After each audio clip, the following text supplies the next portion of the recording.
ఉన్నారు కాబట్టి అలా అడగటంలో తప్పులేదు. అసలు కాపు జేఏసీ గాని వీళ్ళందరూ గాని బయలుదేరి కాపు కులానికి కమ్మ కులానికి గొడవ ఏంటండి? అది ఎలా చెప్తాం మనం? కాపు కులం అక్కడ కమ్మ అసోసియేషన్ వాళ్ళందరూ వచ్చి ఆ చంపమని చెప్పారు అతన్ని. హరిశ్చంద్ర ప్రసాద్ అనే వ్యక్తి ఒక నేరస్తుడు. ఆ నేరస్తుడు ఇంకో నేరం చేశాడు, వాడు చంపేశాడు. అతను శిక్ష పడాలని మనం అందరం కోరుకున్నాం. అంటే ఇక్కడ వాళ్ళ ఆవేదన ఏంటంటే మస్తాన్ రావు గారు, అంటే ఇంత జరిగింది, 2 వారాలు గడిచింది, ఇంత ఎక్కడా కూడా అంటే సినిమాల్లో చూపించిన స్థాయిలో హర్రర్ ఆ స్థాయిలో ఇంత ఘోరం జరిగితే ఎక్కడ ఎమ్మెల్యే ఒక స్టేట్మెంట్ లేదు, అధికార పార్టీ నుంచి ఎవరు మాట్లాడటం లేరు, వాళ్ళకి దిక్కుముక్కు లేకుండా వాళ్ళు హాస్పిటల్లో పడున్నారు. అంటే ఏంటిది అనేది వాళ్ళ ఆవేదన అక్కడ.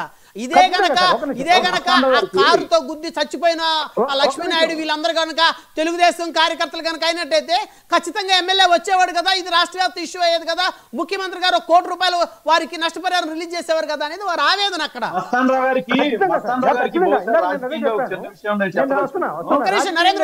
వారికి అసలు మన సమయం లేదు, మీరు వారు మాట్లాడిన తర్వాత కూడా మీరు రెస్పాండ్ అవుతారు, మీకు సమయం ఇస్తాం. చెప్పండి.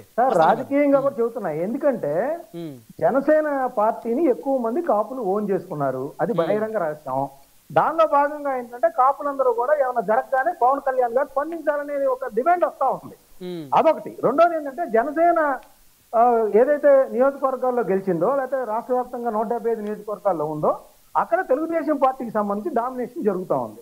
అదంతా అసంతృప్తి ఫ్లేరప్ అయ్యి ఇప్పుడు ఎక్కడ ఏం జరిగినా కూడా పవన్ కళ్యాణ్ స్పందించాలి, కాపు కులానికి అన్యాయం జరిగింది, పవన్ కళ్యాణ్ స్పందించాలి. పవన్ కళ్యాణ్ ఎందుకు స్పందించాలి? మీరు స్పందించండి, నాయకులుగా ప్రభుత్వం తీసుకురండి. పవన్ కళ్యాణ్ ప్రతి కాపు కుటుంబం దగ్గరికి వెళ్తాడా? ప్రతి కాపు కుటుంబం. ఇప్పుడు వంగవీటి నరేంద్ర గారిని ఒక క్వశ్చన్ వేస్తానండి. వంగవీటి రంగా గారి గురించి ఇంత మంచిగా చెప్పారు. ఆయన బలహీన వర్గాలకి అందరికి బ్రాహ్మిన్స్ అందరూ కూడా ఫోటోలు పెట్టుకుంటారు అక్కడ విజయవాడలో చూస్తే. బ్రాహ్మిన్స్ అందరూ, మల్లాదిష్ణు గారు కూడా అక్కడి నుంచి వచ్చారు. అలాంటి వ్యక్తిని ఒక బజార్ రౌడీ అని చెప్పేసి గౌతమ్ రెడ్డి గారు అన్నారు. మీరు ఆయన చేత క్షమాపణలు చెప్పి